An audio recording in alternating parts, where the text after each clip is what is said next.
We almost didn't have Eric's cheering intro coming in. The show just wouldn't be the same without it. So, you know. I think you need to get a louder one or a bigger one or something. Oh, like I said, I'm gonna do some things that you're probably not whistling or of. something. I don't know. You're probably gonna get some stuff you're probably not gonna approve of, but that's okay. That's why I'm in control. That's exactly what I'm worried about. And you should be.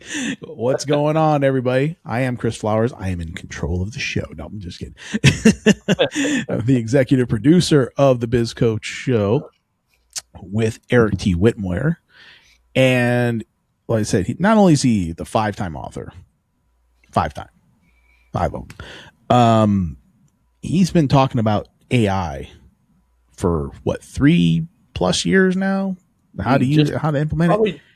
Probably about 4 or 5 months after ChatGPT got launched. Yeah. So okay. It's probably around 3 years right now. About 3 years or so. Yeah. Yep. And I know since I've been working with you for going on about 2 years, you've been pushing this, at me, and I've been obviously adapting to it.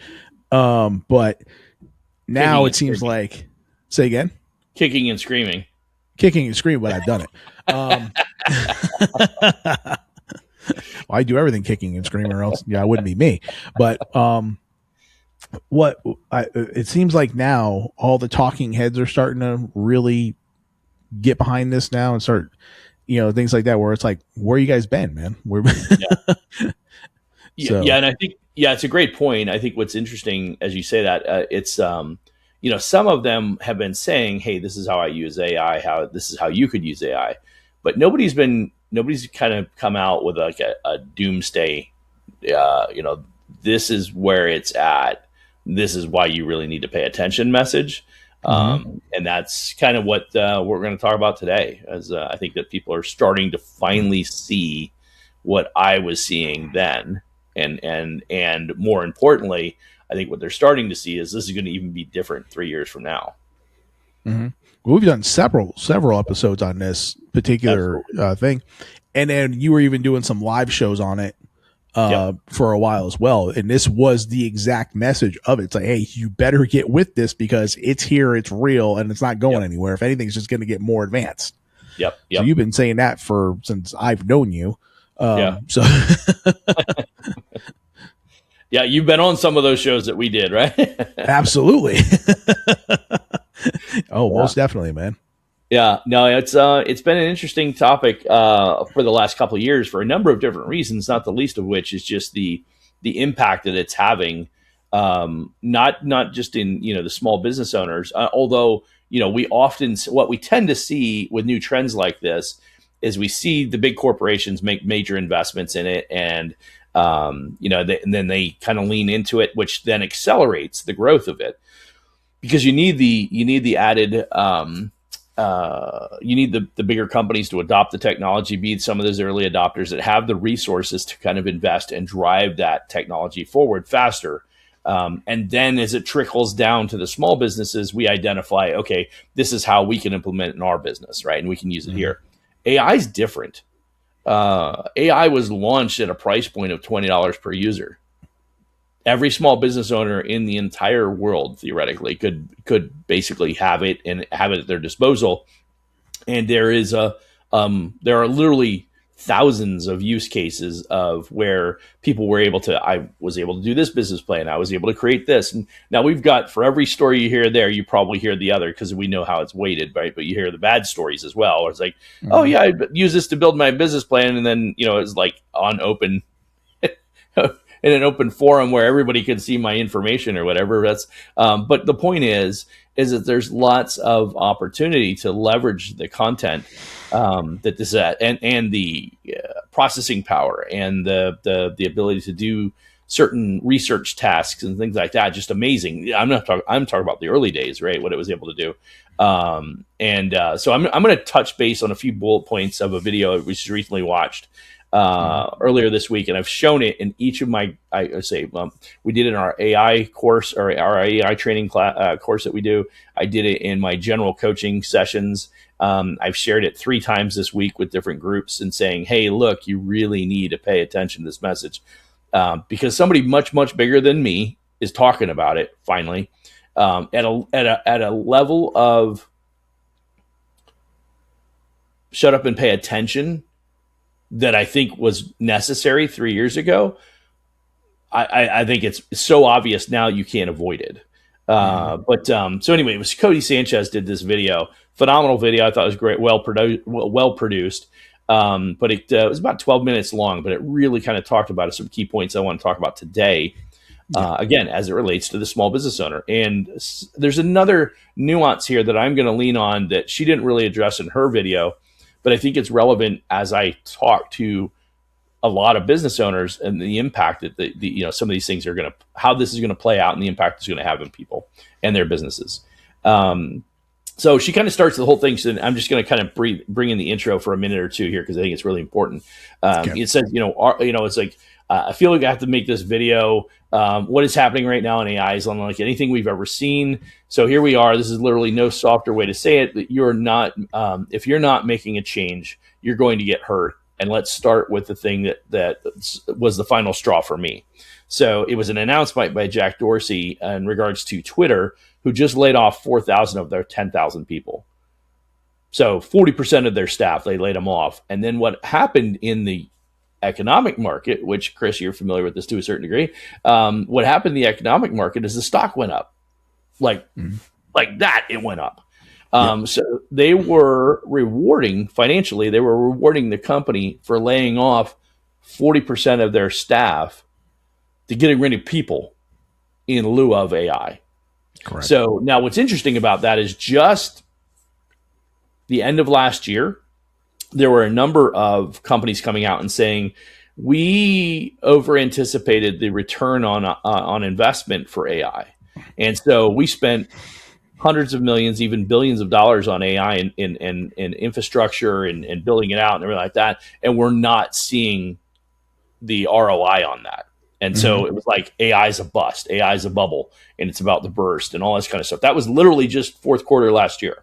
Oh, yeah. Now here we are, the end of the first quarter of 2026, and Twitter's making an announcement like this. Now, by the way, we've also seen Meta make major changes. We've seen a number of different tech companies have been massive layoffs over the last 2 years, and claiming that AI is playing a role in that, right? So the point here to understand is not to just kind of scare everybody, but it's to recognize the fact that there's something very unique going on, right? So there's a certain group of people that are trying to get us to believe that AI is not having any impact. And then we turn around and we see stuff like that, like this 4,000 people out of 10,000 people getting laid off. And you're like, I don't think that something doesn't pass the sniff test here. Maybe AI is having a bigger impact. And if you go out to the everyday small business owner and you or employee who's out there, just messing around with it, you would find that many of them say they're using AI, but they're like AI 3 years ago. And I think Cody did a phenomenal analogy. She said, just 3 years ago when ChatGPT came out, literally 3 years ago, ChatGPT came out. It was a cute little demo. I think that's the phrase that she used. It was a cute little demo. The reality is it's grown into, in the last 2 years, how many different variations do we have now? We have ChatGPT, you have Claude, Perplexity, you have Grok, you have all these different LLMs out there now. And then on top of that, you literally have thousands of prompt-based software that's laid on top of those LLMs to get some kind of work function out of it. Whether it's Nano Banana, which is on Gemini, or Midjourney, which and it's all these different softwares that it's designed to have an end effect or an end result. Sorry, that can be implemented into business in some way, right? And I'm using just business application. I'm not even talking about personal application. You can get into fitness, you can get into all these other categories, right? But I'm just talking about specifically about business, right? Now, if you're a creator, there's a whole nother conversation there, because now it's like, well, how easily can you create software? That's changing the entire landscape. We're going to do a whole series of shows on that in the coming weeks. But it's pretty substantial, and I think a lot of people have not really paid attention to this, or they've heard it and they're like, yeah, but unless you're getting impacted by it, most people are not really paying attention to it the way that they probably should be. And that's where this has really come together. Vibe coding has been a huge impact. And vibe coding specifically, I used it to create an app to support my book that I just launched, right? Mm-hmm. And I talked about, how much time I put into that. And I would tell you, if I said I spent 20 hours building the app, that's probably an exaggeration, because a lot of that was just really kind of going back and tweaking the final pieces on it, because I didn't know how to use the software. Mm-hmm. Now that I'm more familiar how to use the software, I would tell you that I probably could have built the same app in a fraction of that time. Yeah. Maybe it was 6 or 8 hours. I don't know. But think about that. Even speaks to AI in and of itself, doesn't it? I mean, because of the fact that, now that you've done it before and you tweak, if you had to do it again, it would just that the ease of use, like even like I said, I am by far not a tech guru or anything of that nature. But I'm familiar enough with things now, like to be able to do the edits and things like that, where before, I mean, like I said, I was in 2 combat and MOSs. I know more about weapons than probably most people, but even I can do this. Okay. So, right. Yeah. And it's amazing. What's interesting, when you kind of have that, that perspective, is also go back and look, and they're saying that still less than 10% of people are actually using AI at its full capacity. Oh yeah, not even close. And then there's like another maybe 15. Most of us can't even use our phones to our full capacity. That's legit, right? That's legit. But then there's another 15 to 20% that are dabbling in it and are early adopters of some basic stuff. But it's the stuff that was popular a year ago. Right, they're just now getting into it, and which means that theoretically about 70% of the people in the United States are still not even. And I don't know if that's the world of the United States, but either way, it doesn't really matter if you look at it in the grand scheme of things.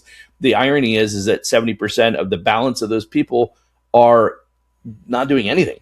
They're not even like using it to create resume or their resume or adopt their resume, or they're not using it to find recipes, or that's legit. Like they're not using it at all. Right. And that's the part that baffles me, because I mean, after 3 years, you can't deny the value that it has and that it can bring to the table. Yes, it's still people that are just tinkering with it and being like, oh yeah, this is kind of a cool thing. No, it's an amazing thing. You just haven't figured out all cool shit it can do yet. Right. So the kicker there is there is at its current capability, AI agents can handle, this is a projection, AI agents can handle 44% of all U.S. work hours in its current capacity. Mm-hmm. This is and robots make another 13% of that. So that's 57%, almost 60% of all of the actual U.S. work hours could be handled by AI agents or robots. So, and this is the worst the technology will ever be. To go back to the point you just made, right? That's now. What happens when we learn how to use it even better, right? Just going back to the analogy on me building the app. The first time I did it, let's say it took me 20 hours. The second time, let's say it takes me 8 hours. Can I get it down to 4 hours or 3 hours? What does that look like? And that's just 3 times. Talk about 300 times. What does that look like? Oh, and by the way, they're developing, the technology's evolving all the time, right? It's learning, it's developing. And so we don't even know how to use quantum computers yet, let alone. Right, we haven't even tapped into that. I mean, even if they're using it at a certain level, it's not the average people aren't getting access to that, right? That completely is a game changer when those two things. That's actually scary when those two things come together. Yeah. So. Here's the Skynet. yeah, exactly. That's exactly what Skynet was. So here's the issue. If you people are actually projecting, forecasting Great Depression level unemployment. Where's I think it was 27% of the people today are on unemployment, and most of them have not worked in 26 weeks. So a quarter of the people in the United States are not working, and they have not worked in 26 weeks, something like that. So what does that tell you? Right. And, oh, by the way, a lot of these jobs that are being displaced aren't always the entry level jobs. Now we're talking about white collar, white collar, management and that's roles. why everybody's stressing out now, because now it's affecting the white collar, and everybody wants to start paying attention. Before, which is what drives a big portion of our economy. Right. But I mean, before, when it was affecting, the average person on the street, everybody was applauding. Oh, this is fantastic. Oh, it works more efficient, blah, blah, blah, blah. Yep. Now that some people, the white collar people are starting to get replaced. Now it's starting to get them nervous. They're like, wait, hold on a minute. What do you mean? I'm a CPA. What do you mean I'm going to get replaced? Exactly. Yeah. So it's kind of funny how when it starts affecting the haves instead of the have, when it's affecting the have nots, everybody wants to, oh, it's beautiful. Oh, it's wonderful. It's fantastic. Great. When it starts affecting people, the haves, I'm like, whoa, wait, hold on a second, buddy. I thought we were good here. No, not really. No. Yeah, exactly. So one of the things I was going to mention from her video, she mentioned that she was interviewing somebody. So she's a growing company. They focus on buying and selling businesses, and she teaches people how to buy and sell businesses. And now, for those who aren't familiar with Cody Sanchez, she actually went to an Ivy League school, got her, I believe, master's. Maybe a doctorate, but at least her master's. And she worked at Goldman Sachs. Was it Goldman Sachs? It was one of those big financial firms. And she learned how that you do this, how you do buy and sell businesses and all that kind of stuff. And she played in that space for a handful of years before she decided to kind of go out on her own. So anyway, the point is that she was doing an interview the other day with somebody who actually interviewed this girl who from Goldman Sachs. So this girl worked at Goldman Sachs. She had all the right degrees from Northwestern. She even worked for, another big company. And after talking to her, she was like, oh my God, this poor girl's not ready for this world that we live in today. And so through the interview process, one of the things she asked her, she said was, how do you use AI today? And the young lady shared that she used it how to ask for recipes and how to garden. Wow. Right. I mean, this is again, right? Northwestern grad here. Yeah. Yeah. With a master's, no less. Right. Right. And worked at Goldman Sachs, which is, not an easy job to get. Right. So she got through all of that. And this is how she's using AI, because somewhere, somebody did not help her understand how valuable AI was going to be. Right. And this is how obvious it could be. Take the average person on the street. And what would they think of AI? If somebody that educated isn't familiar, doesn't see the impact of AI, what does the average person on the street see? Right? We can look at this two different ways, right? Those people, like I said, who the haves or whatever, like I said, they're starting to get affected. That's great.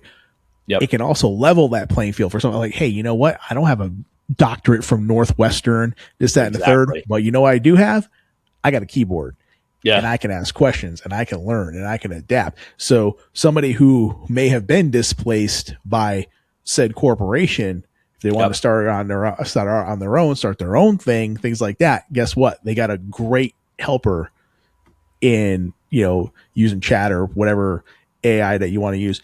And My Biz Coaches, of course. I mean, you want to have somebody that navigate through that, or you want to have Eric Whitmore in your corner, not to mention, shameless plug, of course, but no, but in all actuality, for somebody who's out there like, oh yeah, I don't have a MBA from Stanford or like, that's okay. What I got? I do have a brain and I do got the will to make it happen. Right. Exactly. Now I got a tool to use it. Exactly. So to your point, you mentioned, it's like, hey, what does this do for the average person who is willing to invest some time in understanding? I may not have, a master's from an Ivy League school, but what I do have is the ability to use AI in a way that I can learn way faster than the average person would learn. Ironically, I don't have the specifics on it, and I'd have to go back and find the video and do the research on it to confirm it. But it was somebody who was quoting somebody I follow, and I'm certain that if I fact check it, it'll come back on it. But I don't want to quote it specifically because I'm not certain entirely. But they were saying that there were studies being done that people that were using AI for education were actually learning at a faster rate than people going to Ivy League schools. So ironically, for the average person out there that followed the boomer advice and said, go to school, get your college degree, get your master's, and you'll, make better money and get better jobs and you'll live a better life. That is not necessarily accurate. As a matter of fact, many of the people that have degrees today are not even working in the space they're in. We've heard that conversation before. Oh yeah, it's been going on forever. Now let's add to the fact that you spent a grip of money getting that degree, and spent quite a few years doing it, which you may have been able to reduce it to. I mean, there's already accelerated MBA programs. It used to be, the 2-year MBA. Now they're doing it in 9 months because it's accelerated, right? What would you be able to do if you did that with AI? If you had the right capacity to take in that information. I mean, hell, we could still talk about there's certain people that are super smart that never go to school because they couldn't afford to. Right. Or they didn't have the right connections or whatever the case may be. So it's not necessarily about the degree. And for that matter, it may not even be about who you know, because at the end of the day, if you have the ability to execute and get results, that's often, at least in business anyway, what gets you ahead. Not always, but often. Right. And so all of that said, there's a number of different things we need to keep taking away from this, which is there's an opportunity for us to level up. There's an opportunity for us to level the playing field and take advantage of this for ourselves and create new opportunities. And here's the other thing. If the layoffs are coming at the rate they're coming, and if that were to sustain for any extended period of time, we have people that are college educated now that are opting to go into labor fields. They're opting to go into HVAC. They're opting to go into landscaping, house cleaning, whatever. They're actually opting to go into these fields because the opportunity is there and it's ripe for the pickings. Remember that 50% of businesses are owned by somebody over the age of 55. 50% of all businesses in the United States are owned by somebody over the age of 55. Guess who's the slowest adopter of AI technology right now? People over 55. People over the age of 55. And that's what they don't likely want to do if they've built a business over the last 15 or 20 years. They don't want to have to go and learn AI to implement it in their business because it's worked well enough for a long time now. Why do I need to go learn that? And unfortunately, that attitude, right? It maybe it served them for a period of time is what's going to crush them going forward, right? And so, and I've said that multiple times on this show and a number of different times. But the important part to pull away from that is that's not going to work for you anymore. I was trying to find that stat that you really, I can't find that particular stat. By what I am seeing is just obviously just schools in general, whether it's college students or high school students, everybody's using AI. Yes. Yeah. So, I mean, as far as that goes, and it's funny, I did a show, you may not remember this because I don't remember if it was before you joined or not, but I did an entire show where we talked about how the schools were actually saying, oh, that's not fair. You shouldn't be able to use AI. No, you can't use AI. I'm like, it's a tool. It's like a calculator. It's a resource. Right. Yeah. There was a time when we were in school and it was like, you're not allowed to use a calculator on this test. You have to do it all in your head. Right. And I'm like, I understand why I need to understand some of these things, these principles, these concepts. But at the end of the day, if I can use a calculator and the tools available in my job, why would that not be valuable for me to be able to do that? You know, I understand what you're saying. Like I said, I use AI and things like that too. There's also, again, it's kind of like the internet. Oh, well, the internet said it, so it must be true. Kind of thing. So, sure. I mean, where is you also, there's a bias, there's always going to be some kind of a bias, political bias, whatever, right, in some of these things too, to where, it's not the gospel. It's not the Bible. This isn't Jesus talking here. This is, right. These are suggestions and tools that you can use, but at the same time, you still have to have the discernment to say, okay, what are we doing with this? Right. Somebody said it the other day, and I just thought it was great. AI is for paperwork. People are for people work. And I really love, I told I can't remember who it was, but I told her, I said, I'm totally stealing that, by the way. Because like I say, just even, in what we do, I mean, here, show prep or, like I said, coming up with, it's like, it's huge, man. It's huge. I mean, Here's the thing with that though, and I'll add that, not to counter what you're saying, not to contradict what you're saying, but that's what it does today. Right. So the question is, what does that look like 3 years from now? Right. Today, that statement is accurate. Right. 3 years from now, that could be a different conversation. And that's the part that I want people to embrace. Right. I'm not trying to be the doomsday guy. I'm not trying to be the guy that's like, you got to learn AI just for the sake of learning AI. That's not the point I'm trying to make. What I'm saying is, to your point, we've adopted in the fact we've realized that it can do all of these functions that we don't necessarily even want to do in most cases, right? I don't want to sit and analyze data, and I don't want to sit and, I mean, I geek out on that stuff, but if I could do it at 10 times the speed, yeah, exactly. But if I could do that at 10 times the speed, how much more effective can I be? How much more valuable would I be to the right people, right? So as a business coach, me being able to do the research and find the information so much faster. If I could analyze the financial data of a company that we're looking at taking over, and we can do that in a tenth of the time. Well, here's a great example. This is, again, Cody brought this up in her video. She's like, jobs that you used to charge $5,000 for, you're now going to charge $500 for. Right. Things that you charged even $1,000 for, you're going to charge $100 for. And we're already seeing that in the video marketing space. We're already seeing that in the social management space. We're seeing that in the all the marketing channels and things like that. I already identify that if we don't adopt AI at a faster rate in the coaching space, most of the coaches are going to be left behind, because all of your lifelong wisdom that you built, if you can't disseminate it easily and quickly in digestible sessions that people can take and really run with it, they're not going to reach out to you. Right. If I have to sit and share a lecture for 45 minutes and I can just dispel it down to 6 or 8 bullet points that you can go execute on, that's a huge savings. Right. And then you just come back and ask me questions when you're stuck. On top of that, it can be on top of that, like I said, it's a force multiplier as well. Absolutely. To where you could take this information, all your worldly wisdom that you have in your head, get this in there, and here's how we can disseminate it. Here's how we can, go about executing. So, and it's there where, exactly. If you were to, go away, that goes away. But if you take all that and you're putting it into, your AI, then it's there. It's there for everybody in the company that we can all, go grab it. Right. Yep. Yeah. Another thing that Cody mentioned was, now I can't speak to this because I don't know a lot of people in the spaces that she's referencing, but she says she knows a lot of really wealthy people. They're doing one of two things.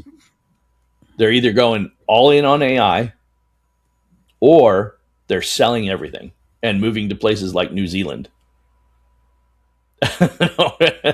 Another Central American countries and things like that. And I'm like, I mean, I guess I see that, moving everything to all cash and get super conservative and go somewhere where the technology is like going to have less of an impact. Maybe, I don't know. That doesn't seem to make a lot of sense to me. It's kind of funny. I got a buddy of mine who's like an SEO guru and everything like that. And he's using AI, and he is neck deep in South America. Like, he is all in, like he's bringing it daily. Yeah. So that's not gonna, that little safe haven is not gonna last very long. It isn't, right? I mean, anywhere you can get the internet, and now with Starlink, pretty soon you'll be in Zimbabwe and be like, oh, hey, by the way. Well, okay, so here's an interesting story that I'll have to tie in here. So I remember this is before I went to LA. So 99, 2000, no, had to be later than that. Let's call it early 2000s. I don't remember exactly when, but I remember specifically it was a magazine, a trade magazine called RCR Wireless, I think is what it was. And I was reading an article in there that this is when apps in phones. So it had to be a little bit later. It had to be later 2000s. But it was an app in a phone, not even an app. What had happened was, this guy is a sheep herder in Northern Africa. I don't remember the country, but somewhere in Northern Africa, he's a sheep herder. And for years, the way that they did business, right, it was trade. So he'd trade Yeah. a sheep or two for the things that he needed or whatever. And that's literally in this town, this village, whatever, that's how they did business. So ironically, and there's no such thing as internet. They don't have infrastructure like that or anything. They all live in these little villages that have zero, right? They have power, but they don't have the infrastructure for internet and all that kind of stuff. So this guy gets a phone. And the whole article was about this guy using a phone to sell his sheep and receive funds in his online bank account that he never had before. And the only reason he had it is because he was able to get access to the internet through his phone for the first time. Yep. Starlink, changed that. That will absolutely, and that was like I said, that was let's just say it was before 2008. No, I'm going to say it's late 2000 because by then they hadn't. But let's say by late 2000, and this guy's using his internet, and because he would have never been able to get access to the internet if it wasn't for his phone service. It was a prepaid phone that he bought in the city, and he was using it, and he was able to connect a bank account and then actually receive funds and sell his sheep herd or whatever it was. And the article was all about this guy and how this is the first time he's ever done a transaction like that. What does that do to a city, a village like that? Now all of a sudden everybody's carrying around cell phones and they can actually do business like that. Okay, now put the internet everywhere with Starlink, right? Or any of these other new satellite-based internet services are coming out there. And what does that do, right? To your point, now we got AI that I can have an AI conversation with my phone and create apps and whatever else you might be able to do. And that's in the most remote places, right? Now put it into a business with a bunch of really smart people who are talking about how we can leverage this, how can we do this faster, bigger, whatever. So anyway, that was the big thing was like, okay, so it's impacting our jobs. It's impacting the economy in many ways. It's impacting education or the way that we look at education. How can you say that it's not, that's not having an impact in the way that we live and the way that we're going to live, more importantly, the way we're going to live 3 years from now. I literally had a sales meeting this morning, or a client engagement this morning with a new potential client. And one of the things we discussed, and I said, how much are you using AI? And she's like, we're using it for everything, right? This is a new client, literally just grew from $1 million to $5 million. Guess how they're getting their leads? AEO. Yeah. AI SEO, right? Yep. They're using AEO to generate leads, and the leads are coming in like crazy. I just said they grew from $1 million to $5 million in 6 months. Wow. Yeah. AEO, right? That's insane. Hear the term, right? I heard about it. I put 2 and 2 together maybe fall last year, and I'm like, this is going to be a game changer. You got to get out in front of this. We're still trying to adopt it and get it integrated into everything that we're doing, right? And so that said, they're on top of it. They had the right marketing person who actually understood it. And ironically, I literally just had a conversation 2 days ago with somebody who was contemplating getting SEO services from a local marketing agency. And I'm like, what are they pitching you for a price point? $2,000 a month for SEO. Wow. I said for SEO. And they're like, yeah. And I said, did they mention anything about using AI or AEO or anything like that? No, none of that came up at all. I'm like, run, don't walk, run, do not buy those services. I'm like, because if they're not, they are behind the times. And there's a lot of companies that are way behind on this stuff. But here's where, like I said, they're trying to keep the customer in the dark because they're using it. They're not telling the customer what the secret sauce is. No. That's the difference, though. You're right. Some people are using it and they're capitalizing on it, which commend them for that, right? Because if you can get the client the results that they need, here's the problem. There are still clients out there, or still businesses out there that are trying to sell SEO, old traditional SEO, which it's not that it doesn't work. It's just, I just to show you an example where AI's crushing it, right? Yeah. So what's happening is you're buying into an old losing technology. If anybody doesn't remember the wireless industry, before there were cell phones, there were pagers. Right. I worked for a paging company that was trying to get into the cell phone industry, and they didn't make it, and they filed for bankruptcy. I am telling you, the last thing you want to do is make an investment into an old technology that's phasing out. That's exactly how you bury your company. Didn't we talk about the buggy whip the last episode? That's exactly right. Yep. So just So make a better buggy whip. No. yeah, exactly. So ironically, we're talking about the white collar piece, right? And we're talking about people in the white collar space losing jobs, and at the same time, you got electricians out there that are billing $180 an hour for their services because there's so few people that want to be electricians and plumbers and any of those other HVAC things like that. And oh, by the way, the technology there is equally important. Oh, massive! Yeah, right. So the big thing, the big takeaway here with all of this now is just kind of identifying, what does this mean for me and what can I leverage on this? And so, the first thing I would say to anybody, if you're using ChatGPT or Claude or whatever you're using, first of all, if you're using ChatGPT, try using the other things. Try using Perplexity. Try using Claude. I knew, and this literally happened in a 6-month span of time while I was writing the book. I was really focused in leveraging because everything I built through ChatGPT. And then in retrospect, I started hearing all these people talking about Claude, and I'm like, I really should try that. As soon as I tried, I'm like, oh my Lord, why didn't I switch sooner? I don't know when that transition took place. When Claude leapfrogged ChatGPT, but now that we have a team of people, I'm like, you need to all lean in on this because this is everything right now. Because if it's not in the moment right now, the most important thing you need to be focused on, it will be in 6 months. In 6 months, it's going to disrupt what we're doing. In a year from now, it's going to be massive changes. And within 3 years from now, the world will look differently than it does today.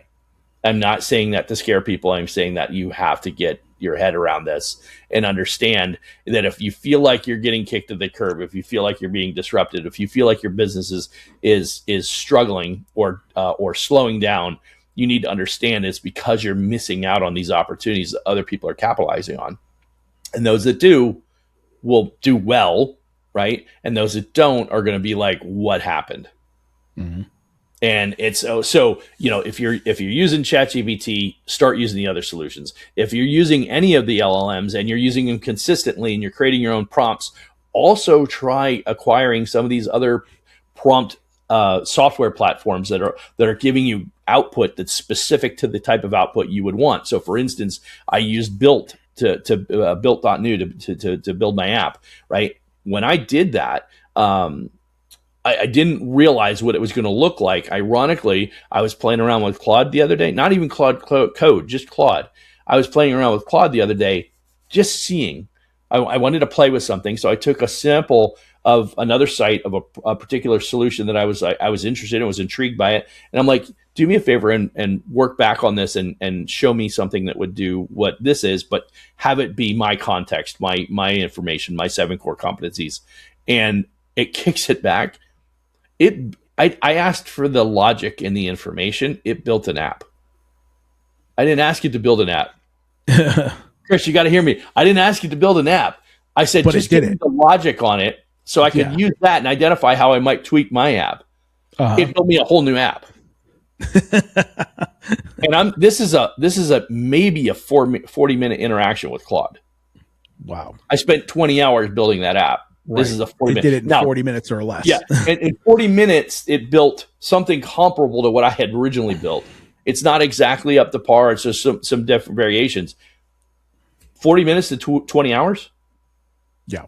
Right? So anyway, try these other solutions, lean into them, identify how they can make an impact in your business, look at the opportunities, look for places where you can learn. Chris, gave us a shameless plug. We appreciate that. But look for opportunities where companies are out there educating on AI. Be discerning. Don't jump into everyone that you see, because trust me, some are not worth the time that the time you spend, let alone the money they might charge you. But It's not. It now is the time to really leverage this. One of the most important things that you have to realize right now, if there's anything that you do that seems redundant or is a task that you do over and over and over, and it's time consuming, or it's maybe not even fun for you to do, just literally type into whatever LLM you use, type into Claude and say, "Can you do this?" And it will tell you, and then it will tell you how it's going to do it. And you say, okay, well, build me something to do that. and it will blow your mind what it can do. Now, will it be perfect? Mm-hmm. Absolutely not. Just like I said, the first time it may take you 20 hours. The next time it may take you 8. The time after that, it might take you 3, right? Mm-hmm. The time after that might take 20 minutes, 40 minutes, right? So, but do it, try it, use it. You're like, I don't have the time. You have to make the time, because there is no other time than right now. The paradigm is shifting as we speak. The disruption is coming at a rate that you can't even possibly fathom. We couldn't think, we saw ChatGPT. We're like, oh, this is really cool.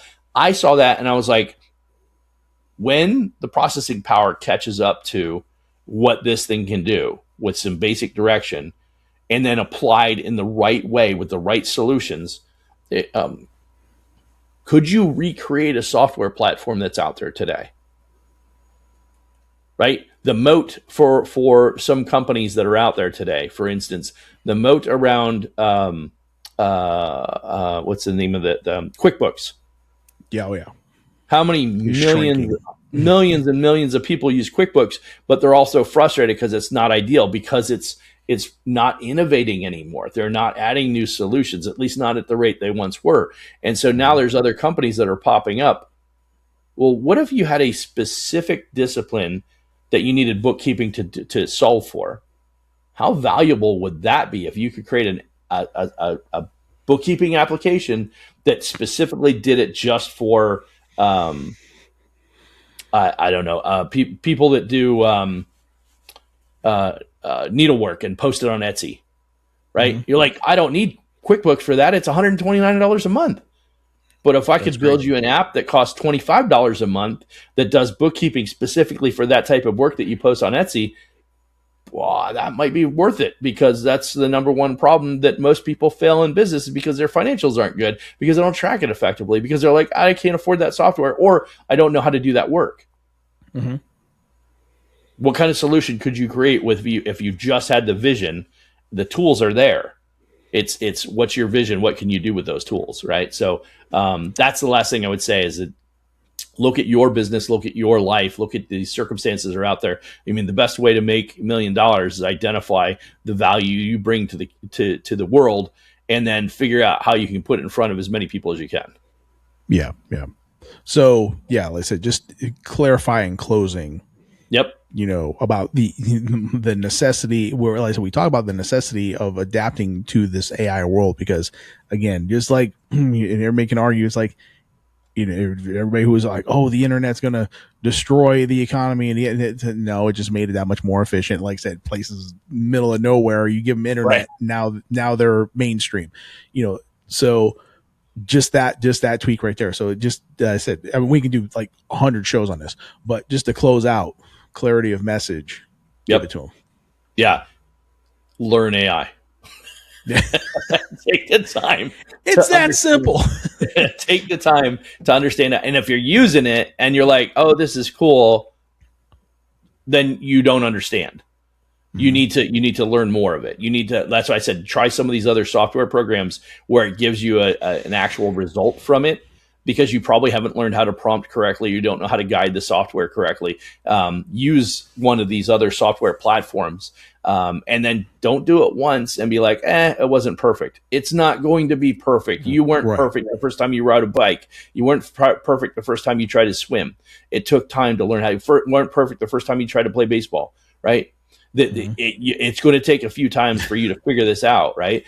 But the technology will help you learn so much faster. Yeah. Right. And so just get into it, play with it, adopt it, and then look for ways how you can use it. But look for productive ways that are going to generate you revenue, save you time, whatever that looks like for you. The more you try to fight it, you're fighting a tidal wave. Good luck. That's it. And it's not even a tidal wave. At this point, it's a tsunami. It's a tsunami. Yep. It's a 100-foot wave, and it's coming hard, and it's going to crush you. So you can either get up on it and ride it, right? Or you can sit there and get sucked into the undertow and get buried, because that's basically what's going to happen. It's going to be one or the other. Absolutely. All right. Again, this is not doom and gloom.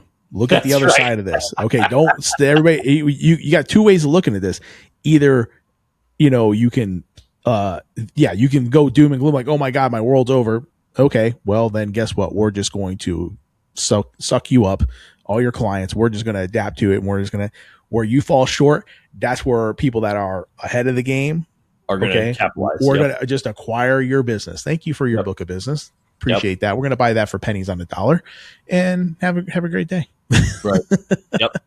Because we can still deliver the people component like you referenced earlier, but we can just do it better and more efficient and faster because we're using the technology that's available. Correct. Yep. Absolutely. All right, man. Great show. Love it as usual. Appreciate it, man. Yeah, thanks so much for your, like I said, the expertise. Like I said, because we like I said, it's inevitable. So either just ride the wave, or like I said, get sucked under. Yep.